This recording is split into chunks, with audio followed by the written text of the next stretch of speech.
You can see me, can't you? See, I told you, Jerry, camouflage doesn't work. It's supposed to help me blend in with my environment. I'm not a hunter. I don't know guns from arrows. As far as I know, there are only 4 seasons, and archery isn't one of them. I don't have 4-wheel drive on my truck. I'm not a hunter. I don't even know how to butcher venison. But last fall, I did get to go hunting with Jim Wilson. We got up at an hour that would make the crack of dawn jealous. We drove down toward Westcliff, and we scoped out a few hundred acres, maybe a few thousand. I don't know. I'm still not real clear on how big an acre is. But we found this one animal that we're going to go after this one animal. And so we set up this little tent, and we sat uncomfortably close to each other in this little tent for about 45 minutes. And finally decided, this animal's not coming. And so we left. We got nothing. It's not a great hunting story, but that's my hunting story. I'm not a hunter. But one thing I did learn while on that experience is that there's a lot that hunting has to teach us about life. Some very biblical, earthy truths about the way the world works, about what humanity is, about church, about faith. And so I thought it would be fun to take a few weeks and just to talk about hunting.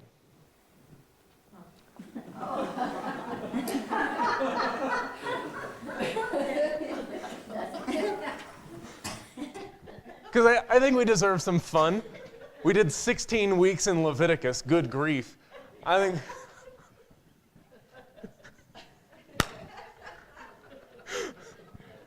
Sorry, Susan's losing it. Okay.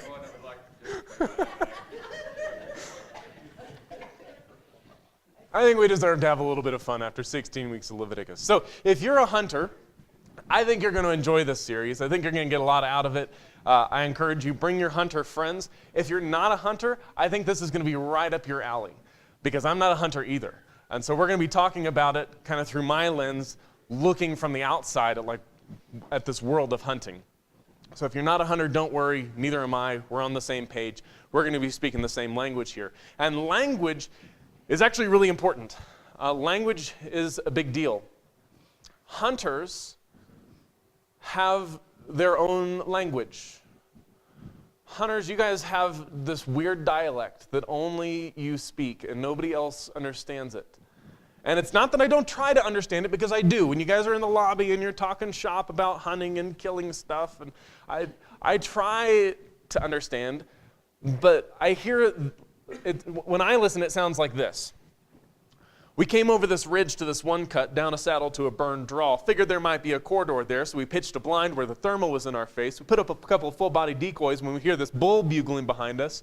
So I grabbed my 30-06 and my 7.62 by 39 and ducked out. I left my Ruger Model 77 Mark II RSI 308 with Mannlicher stock, my 30 carbine, my 5.52 bolt action with tracers, and my giddy-up 409 in the cab. When we get there, we find we find 4 or 5 fork horns and a whole flock of does browsing, but we didn't see the big boy. But we did find a velvet buck that was shed below the brow tine. He's horning this lick over a scrape where there's a rub on the next tree, though, so you knew it was about to go down. Well, just then we see this other orange hat. Looks like he's from the BLM, maybe the DOW, the 5-0, the JK, the LOL, CIA, or IHOP, something like that. And we figured we let him have it because I was out there trophy hunting, and he looks like he was probably meat hunting. Well, it turns out it's okay. I got a 3-point with my Silverado 1500 on 285. Nailed it!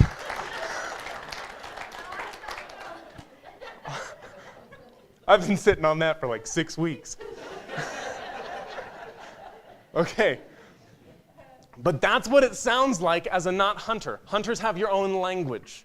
And if you're a hunter, you listen to that and you're thinking, silly Parker, you don't use full-body decoys when you're bull hunting. And if you're not a hunter, then you listen to that and you think, did Parker say Mannlicher somewhere in there? Yes, I did. Mannlicher stock on one of the guns. But you have this weird language that nobody else understands. And language is a big part of culture. Any culture around the world is really defined by a couple of central things. One of those things is language. Another one of those things that really creates the culture of hunting is customs and rules. You hunters have this calendar that nobody else observes. As far as I know, there are 4 seasons: spring, summer, fall, and winter. Hunters have no less than 5: archery season, rifle season, muzzle loading season, black bear season, and the off season. Those, you understand time in a different way than everybody else. And not only that, but there are certain times that you're allowed to go hunting and other times that you're not allowed to go hunting, which is weird to me. It used to be you go hunting and then you eat, and that's how you eat. And it's not a question of can I go hunting, it's a question of really, can you hunt, or are you a vegetarian? Those were the options. And now there are all these rules about when you can do it and who can go hunting. It used to be everybody could hunt, and now there are rules. You have to go through this class, and there might even be a test. I don't know. I'm not a hunter, but there's this initiation into you are now one of us. You're part of our hunting culture now.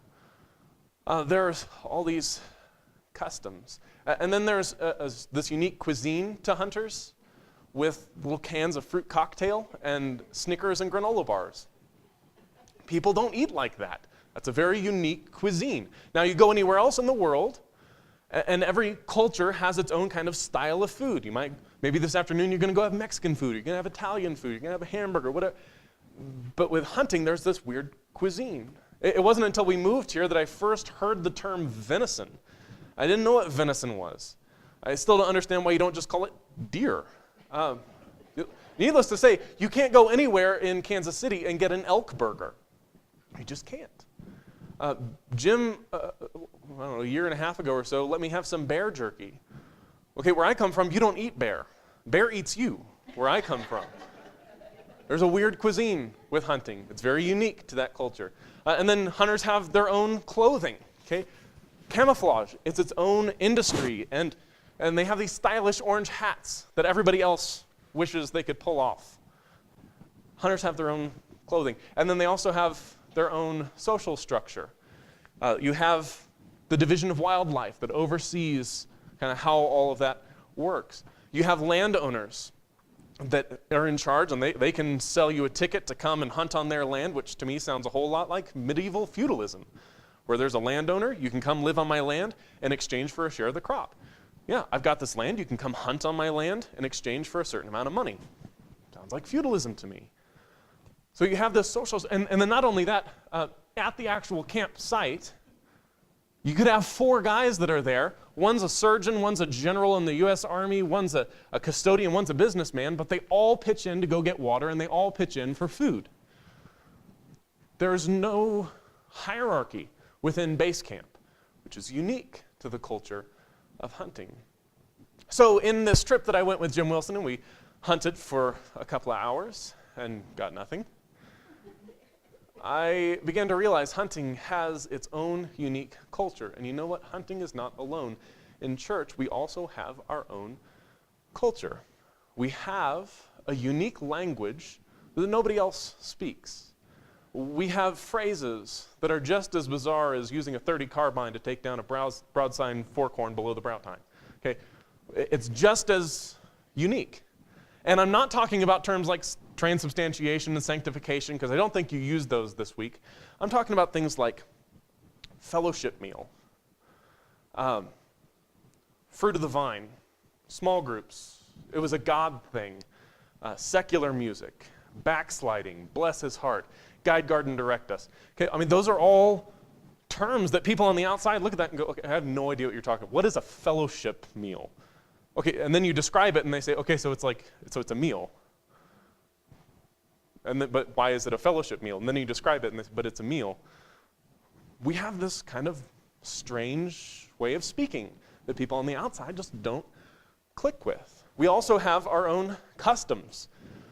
We observe a calendar that other people just don't observe. In the Christian way of thinking, you have 5 days of working, and then there's Saturday, which hopefully you have off, and then Sunday is the Lord's Day. Ever since I was little, I've always thought of time in that pattern. 5, 1, 1. I can't even think about Sunday as another Saturday, having a 2-day weekend. It's just not how time works for me. There's the week, there's Saturday, and there's the Lord's Day. I think about time differently. I have a different kind of calendar. And I'm not saying we're better because we have this calendar. I'm saying we just have it's unique to our culture within the church. We also have these customs about as far as clothing. I'll get to clothing later, I guess. Cuisine. We have a cuisine that's kind of odd. Every week, we pass around these trays that have these tiny little Christian shot glasses filled halfway up with grape juice, and these golden trays that have this crispy flatbread on it. And everybody takes just a tiny little bite and a little sip, and that's kind of weird. Nobody else does that. That's a cuisine that is unique to the culture of the church. You're trying to look at it from the outside. I mean, if you've done it for years and years and years, how can you talk about it like that? But if you're on the outside looking in, that's kind of bizarre. People don't eat like that. It's like having fruit cocktail and Snickers. And then clothing. We have our own clothing. And in some traditions, the minister will wear a stole or have a certain collar. But beyond that, within the church, we have a certain understanding of what's appropriate to wear, what's inappropriate to wear. How long is a skirt supposed to be? How many of you have ever been a part of a church where the men who are leading prayers or taking the table had to wear a tie? Yeah, that's a particular kind of clothing within the culture of that church. Social structure. Now, this is a big hairy one because people fight about this all the time. But the relationship between the minister and the elders.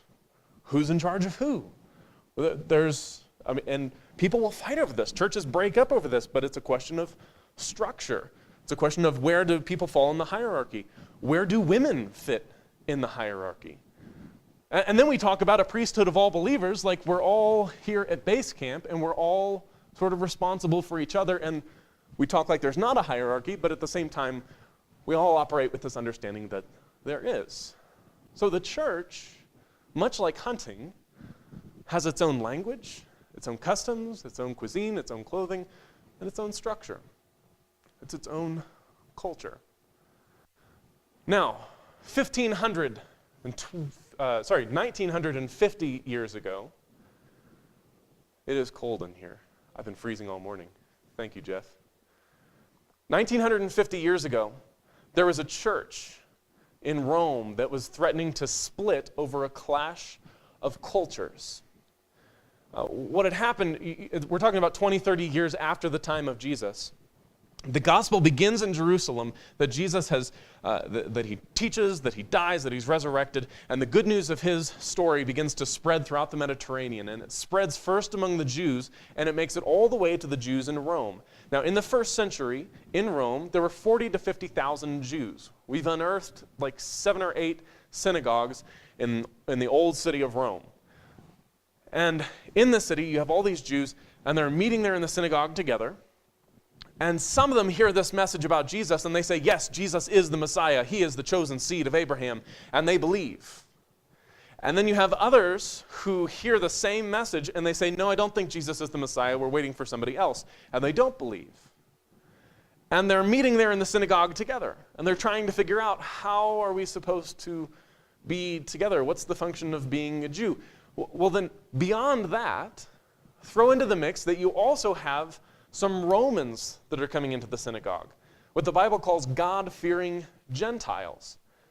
And so you have these guys that come in that are expected to behave in certain ways, they're expected to abide by certain laws. For example, a few years ago, I got to go to Israel, and we went to see the tomb of David.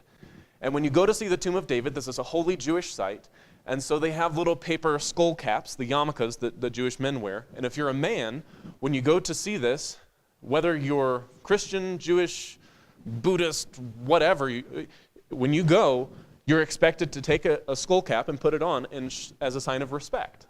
Like if you're going to be in our spot and seeing our holy relic, we're going to ask that you do this. We're not asking that you become a Jew, just cover your head in reverence for God.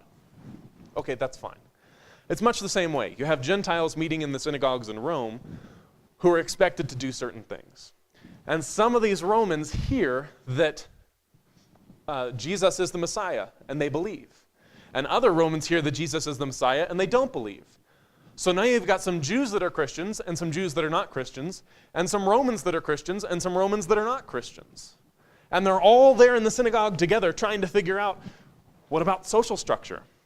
What about cuisine? Do we eat kosher or do we not eat kosher? Who's in charge of who? Are the Christians in charge of the Jews or the Jews in charge of the Romans? How are we supposed to coexist?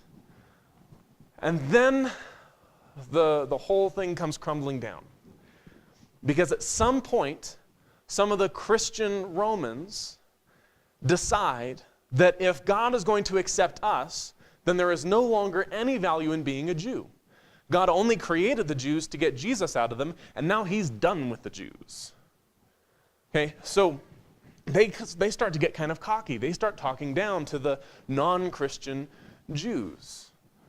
Well, one day, the churches in Rome get a letter from the Apostle Paul.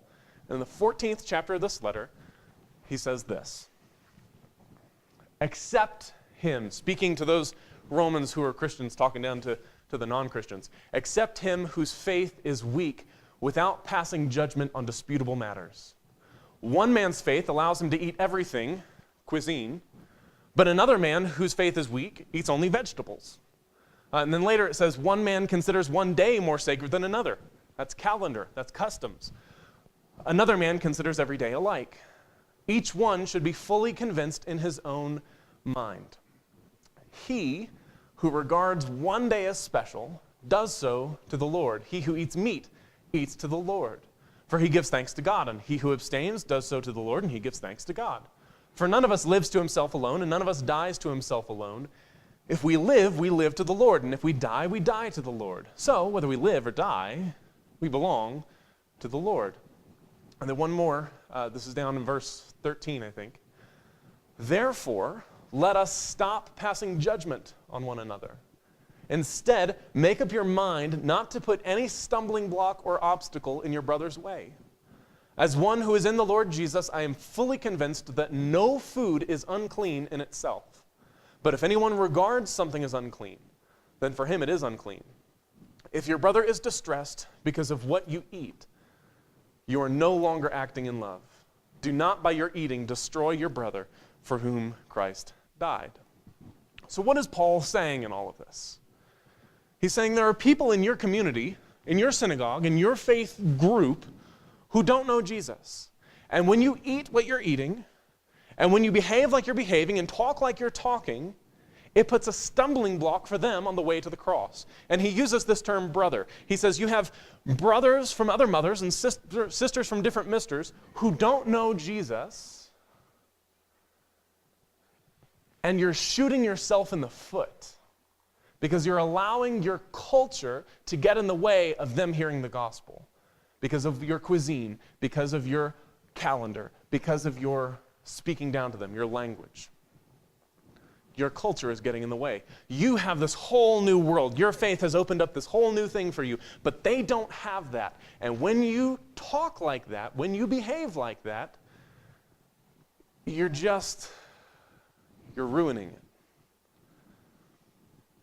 But we already understand that truth, don't we?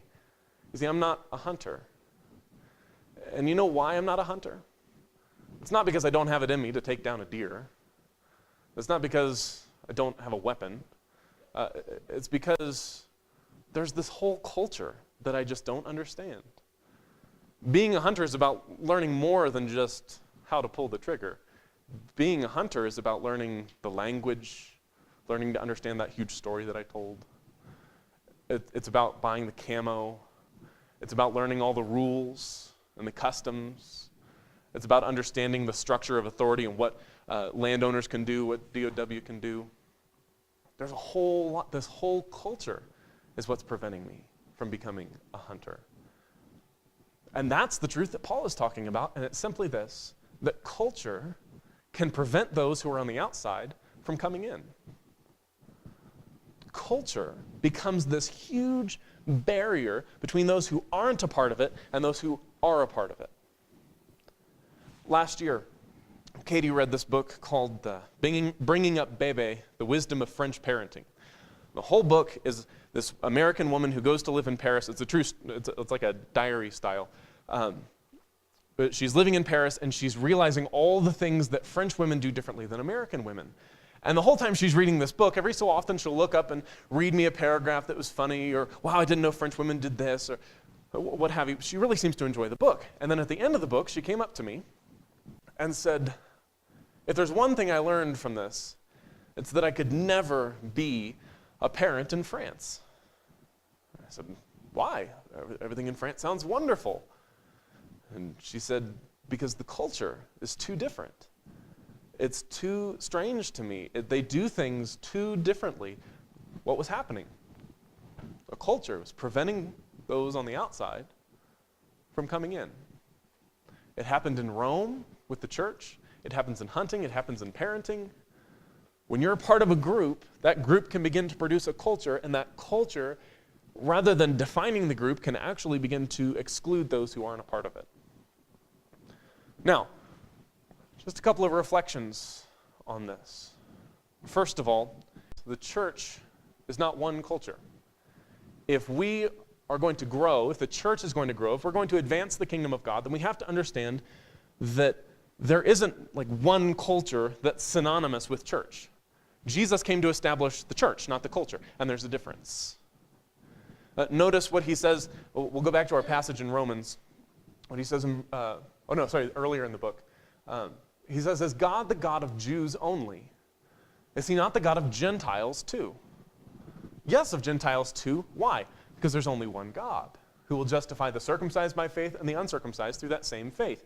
So in Rome, you had some Jews who were saying, well, it's because we're Jewish, it's because of our circumcision and our kosher and our Sabbath, that's why we're the chosen people of God. And you have the Romans that are saying, no, it's only by faith. It's just because we believe in Jesus. And God has accepted us, and he's rejected you. He wants us. He doesn't want you. God loves us more. Which, of course, no one says that anymore. But then Paul writes and says, is God only the God of this group? Is God only the God of the people who observe Sabbath? Is he only the God of the people who eat kosher? Is he only the God of this culture? Is he not also the God of this culture too?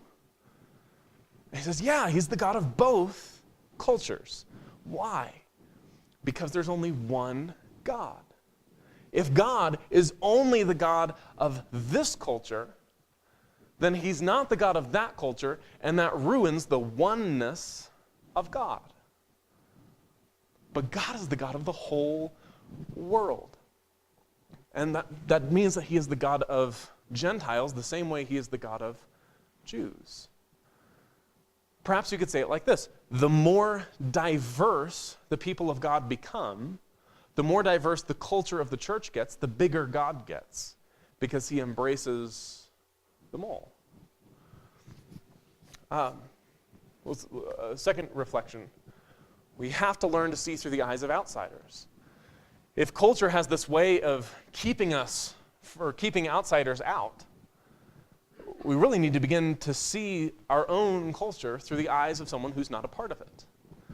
For example, when we take the Lord's Supper with this tiny little glass and this little bite of bread, do we explain it? If there's an unbeliever here, do they know why we're doing this? Do they get it, or is it just a weird ritual to them? We have to begin to see the things that we do through the eyes of someone who has never been a part of it, through the eyes of someone who doesn't understand it. Paul actually, in another letter, Paul's writing to the Corinthians, and he's talking about the gift of speaking in tongues. And he says this, if the whole church comes together and everyone's speaking in tongues, which tongues has to do with which part of culture? Language. Okay, good. Well done. And I'm glad to know you guys are learning to read lips. So if the whole church comes together and everybody's speaking the same language that the outsiders don't understand, or some who don't understand or some unbelievers come in, will they not say that you're out of your mind? If outsiders come in and they hear you speaking in tongues and they hear you saying things like, bless his heart, and fellowship meal, and small group, and guide, guard, and direct us, do they say, what on earth are they talking about? There's apparently a whole dialect yet to be learned within English. So, first of all, we have to understand that the church is not just one culture. We also have to learn to see our own culture through the eyes of the outsider. And then one last reflection, and then we'll be done. We have to become aware of the stumbling blocks that we place in front of others. Notice what Paul says now back in chapter 14 of Romans. He says, let us stop passing judgment on one another. Instead, make up your mind not to put a stumbling block in your brother's way. You have to decide. You have to make up your mind. I'm not going to do something that's going to put a roadblock in front of those whose faith is weak. I'm not going to prevent them. I'm not going to destroy them. He has this great phrase at the end of the passage that we read in verse 15. Do not by your eating destroy your brother for whom Christ died. You have to make the decision. I'm not going to let my culture keep someone from the Lord. And this is not to say that we need to stop taking the Lord's Supper. We need to stop talking about fellowship meals or stop giving God credit for the things that he does in our life. I'm not saying that. It's not that we need to trash who we are and become something fake and we need to become something forced. It's that we need to begin to see how that looks. How does that sound? Does it make sense? Do we communicate clearly? Or instead are we allowing our culture to get in the way? So may you become aware of the stumbling blocks that you place in front of others in your own life. May you come to trust not in a culture, but in Christ. And may you see that there is a multicultural